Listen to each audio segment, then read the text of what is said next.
ਦਰਸ਼ਕੋ break ਤੋਂ ਬਾਅਦ ਤੁਹਾਡਾ ਸਭ ਦਾ ਨਿੱਘਾ ਸਵਾਗਤ ਹੈ।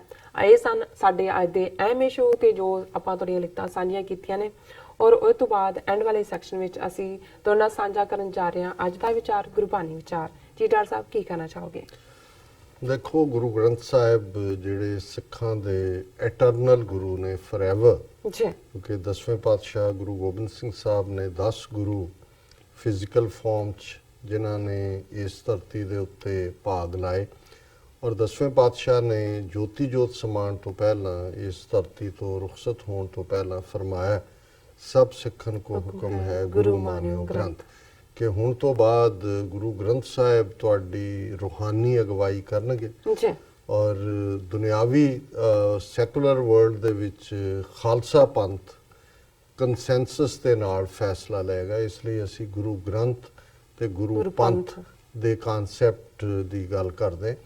ਸੋ ਜ਼ਾਹਰ ਹੈ ਗੁਰੂ ਗ੍ਰੰਥ ਸਾਹਿਬ ਜਿਹੜਾ ਕਿ 1430 ਟੋਟਲ ਉਹਦੇ ਪੇਜਿਸ ਨੇ, ਜਿਨ੍ਹਾਂ ਨੂੰ ਅਸੀਂ ਰਿਸਪੈਕਟ ਨਾਲ ਅੰਗ ਕਹਿੰਦੇ ਹਾਂ ਕਿਉਂਕਿ ਜਿਵੇਂ ਬਾਡੀ ਪਾਰਟ ਹੁੰਦੇ ਨੇ ਇਵੇਂ ਹੀ ਸਾਡੇ ਲਈ ਇਹ ਐਟਰਨਲ ਗੁਰੂ ਨੇ।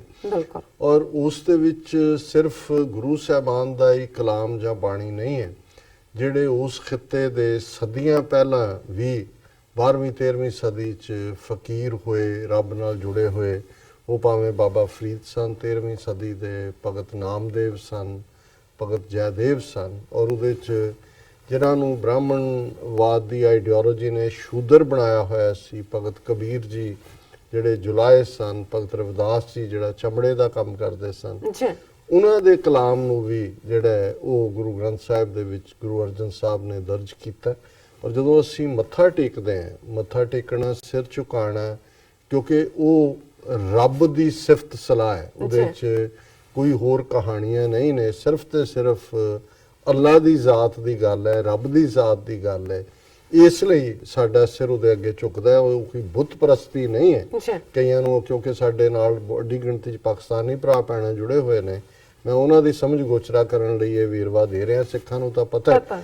ਔਰ ਉਹਨਾਂ 'ਚੋਂ ਹੀ ਭਗਤ ਨਾਮਦੇਵ ਜਿਹੜੇ ਕਿ ਮਹਾਰਾਸ਼ਟਰ ਦੇ ਵਿੱਚ ਹੋਏ ਔਰ ਜਾਤ ਦੇ ਛਿੰਬੇ ਸਨ, ਜਿਨ੍ਹਾਂ ਨੂੰ ਸ਼ੂਦਰ ਬਣਾਇਆ ਹੋਇਆ ਬ੍ਰਾਹਮਣ, ਉਹਨਾਂ ਦੇ 59 ਸ਼ਬਦ ਜਿਹੜੇ ਨੇ ਹਿਮਸ ਗੁਰੂ ਗ੍ਰੰਥ ਸਾਹਿਬ ਦਰਜ ਨੇ। ਵੀਰਵਾਰ ਦੇ ਪ੍ਰੋਗਰਾਮ 'ਚ ਅਸੀਂ ਉਹਨਾਂ ਦੇ ਇੱਕ ਜਿਹੜਾ ਸ਼ਬਦ ਦਾ ਵਿਚਾਰ ਕਰਦੇ ਹਾਂ। ਆਲਰੇਡੀ ਅਸੀਂ 50 ਸ਼ਬਦਾਂ ਦੀ ਵਿਚਾਰ ਕਰ ਚੁੱਕੇ ਹਾਂ। ਅੱਜ 51ਵਾਂ ਸ਼ਬਦ ਜਿਹੜਾ ਕਿ ਇਸ ਗੱਲ ਵੱਲ ਕਿ ਅਲਟੀਮੇਟਲੀ ਇਹ ਉਹ ਭਗਤ ਜਨ ਸਨ ਜਿਨ੍ਹਾਂ ਨੇ ਆਪਣਾ ਆਪਾ ਰੱਬ ਨੂੰ ਦਿੱਤਾ, ਰੱਬ ਨਾਲ ਇਕਮਿਕ ਹੋਏ, ਫਿਰ ਜੋ ਉਹਨਾਂ ਨੇ ਕਿਹਾ ਉਹ ਉਵੇਂ ਹੀ ਹੈ ਜਿਵੇਂ ਕਿ ਰੱਬ ਦੇ ਵਿੱਚ ਜਜ਼ਬ ਹੋਏ, ਉਹ ਰੱਬ ਦੀਆਂ ਹੀ ਗੱਲਾਂ ਕਰ ਰਹੇ ਨੇ। ਭਗਤ ਜੀ ਨੇ ਫਰਮਾਇਆ, ਇਹ ਬਸੰਤ ਬਾਣੀ ਨਾਮਦੇਵ ਜੀ ਕੀ ਜਿਹੜਾ ਬਸੰਤ ਰਾਗ ਚੱਲ ਰਿਹਾ ਉਸ ਦੀ ਕੰਟੀਨਿਊਟੀ ਦਾ ਸ਼ਬਦ ਹੈ।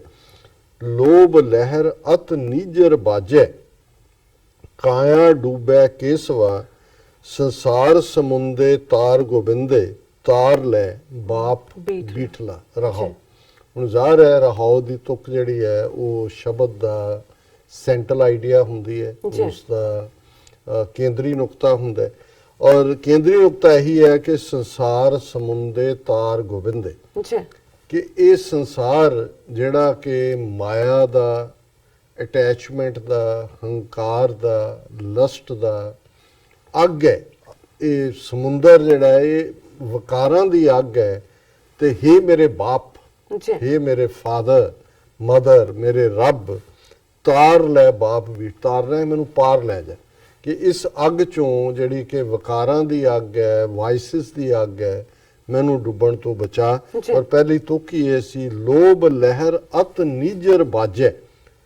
ਨੀਜਰ ਹੁੰਦਾ ਝਰਨਾ, ਜਿਵੇਂ ਸਪਰਿੰਗ ਹੁੰਦਾ, ਬਾਜੈ ਠਾਠਾ ਮਾਰਦਾ, ਕਿ ਜਿਵੇਂ ਠਾਠਾ ਮਾਰਦਾ ਇਹ ਲੋਭ ਦਾ, ਗਰੀਡ ਦਾ ਸਾਰਾ ਸਮੁੰਦਰ ਹੈ, ਮੈਂ ਇਸ ਦੇ ਵਿੱਚ ਡੁੱਬ ਨਾ ਜਾ। ਲੋਭ ਲਹਿਰ ਅਤ ਨੀਜਰ ਬਾਜੈ, ਕਿ ਤਾਂ ਝਰਨੇ ਵਾਂਗ ਚਾਰ ਚਫੇਰੇ ਠਾਠਾ ਮਾਰਦਾ ਲੋਭ ਦਾ ਜਿਹੜਾ ਸਮੁੰਦਰ ਹੈ। ਕਾਇਆ ਡੂਬੈ ਕੇਸਵਾ, ਹੇ ਮੇਰੇ ਵਾਹਿਗੁਰੂ, ਕੇਸਾਂ ਵਾਲੇ ਰੱਬ, ਮੇਰਾ ਸਰੀਰ, ਮੇਰਾ ਵਜੂਦ ਇਸ ਦੇ ਵਿੱਚ ਕਿਤੇ ਡੁੱਬ ਨਾ ਜਾਏ।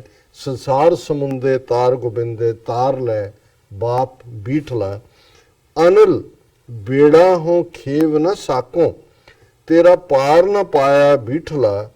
ਹੋ ਦਿਆਲ ਸਤਿਗੁਰ ਮੇਲ ਤੂੰ ਮੋਕੋ ਪਾਰ ਉਤਾਰੇ ਕੇਸਵਾ। ਅਨਿਲ ਕਹਿੰਦੇ ਨੇ ਹਵਾ ਨੂੰ ਜੀ ਬੇੜਾ ਹੋਂ ਖੇਵ ਨਾ ਸਾਕੋ, ਕਿ ਬੜੀ ਤੇਜ਼ ਹਵਾ ਚੱਲ ਰਹੀ ਹੈ ਇਸ ਲੋਭ ਦੇ ਸਮੁੰਦਰ ਦੇ ਵਿੱਚ, ਤੇ ਮੈਂ ਚੱਪੂ ਚਲਾ ਨਹੀਂ ਸਕਦਾ। ਜਦੋਂ ਤੁਸੀਂ ਬੇੜੀ ਨੂੰ ਕਰਦੇ ਹੋ ਚੱਪੂਆਂ ਦੇ ਨਾਲ, ਜਦੋਂ ਤੂਫਾਨ ਆਉਂਦਾ ਤੇ ਉਹ ਢੋਲਦੀ ਹੈ ਕਿ ਵੀ ਇੰਨੀ ਲੋਭ ਲਹਿਰ ਹੈ, ਵਿਕਾਰਾਂ ਦੀ ਇਹ ਲਹਿਰ ਹੈ, ਔਰ ਇਹ ਇੰਨਾ ਜ਼ੋਰ ਦਾ ਤੂਫਾਨ ਵਿਕਾਰਾਂ ਦਾ ਚੱਲ ਰਿਹਾ ਹੈ। ਬੇੜਾ ਹੋਂ ਖੇਵ ਨਾ ਸਾਕੋ, ਕਿ ਮੈਂ ਚੱਪੂ ਨਹੀਂ ਮਾਰ ਸਕਦਾ ਇਸ ਬੇੜੇ ਨੂੰ। ਤੇਰਾ ਪਾਰ ਨਾ ਪਾਇਆ ਬੀਠਲਾ, ਹੇ ਵਾਹਿਗੁਰੂ ਪਰਲੇ ਬੰਨੇ ਮੈਂ ਕਿਵੇਂ ਪਹੁੰਚਣਾ ਹੈ, ਮੇਰੇ ਵੱਸ ਦੇ ਵਿੱਚ ਨਹੀਂ ਹੈ। ਹੋ ਦਿਆਲ ਸਤਿਗੁਰ ਮੇਲ ਤੂੰ ਮੁੱਕ, ਹੇ ਵਾਹਿਗੁਰੂ ਦਇਆ ਕਰੋ, ਕਿਰਪਾ ਕਰੋ, ਮੈਨੂੰ ਆਪਣੇ ਨਾਲ ਤੁਸੀਂ ਜੋੜ ਲਓ। ਪਾਰ ਉਤਾਰੇ ਕੇਸ, ਮੈਨੂੰ ਪਾਰ ਲੰਘਾ ਦਿਓ ਕੇਸਵਾ, ਹੇ ਕੇਸਾਂ ਵਾਲੇ ਵਾਹਿਗੁਰੂ। ਅਖੀਰ 'ਚ ਭਗਤ ਜੀ ਕਹਿੰਦੇ ਨਾਮਾ ਕਹਿ ਹੋਂ ਤਰ ਵੀ ਨਾ ਜਾਨੋ, ਮੋਕੋ ਬਾਂਹ ਦੇ ਬੀਠਲਾ।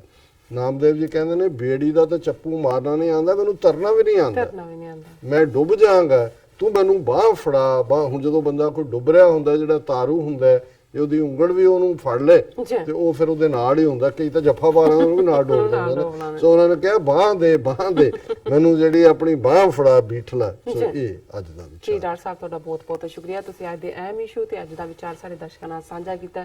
ਇਸ ਨਾਲ ਆਪਣੇ ਵਿਊਅਰਸ ਕੋਲ ਨੇ ਇਜਾਜ਼ਤ। ਵਿਊਅਰਸ ਤੁਹਾਡਾ ਬਹੁਤ ਬਹੁਤ ਸ਼ੁਕਰੀਆ, ਤੁਸੀਂ ਆਪਣੇ ਕੀਮਤੀ ਸਮੇਂ ਵਿੱਚ ਸਮਾਂ ਕੱਢ ਕੇ ਸਾਨੂੰ ਆਪਣੀ ਰਾਏ ਤੇ ਸੁਝਾਅ ਭੇਜੇ ਨੇ। ਤਾਂ ਭੇਜਦੇ ਰਹਿਣਾ ਸਾਡੇ ਇਸ ਪਤੇ ਤੇ SOS@tv4.tv ਤੇ ਅਸੀਂ ਆਪਣਾ ਪ੍ਰੋਗਰਾਮ ਲੈ ਕੇ ਫਿਰ ਦੁਬਾਰਾ ਤੁਹਾਡੇ ਸਨਮੁਖ ਹੋਵਾਂਗੇ। ਤਦ ਤੱਕ ਲਈ ਮੈਨੂੰ ਤੇ ਆਪਣਾ ਸਮਾਂ ਗਿਆ ਦੋ ਦੇਖਦੇ ਰਹੋ TV4। ਬੁਲਾ ਦਿਓ ਫਤਿਹ।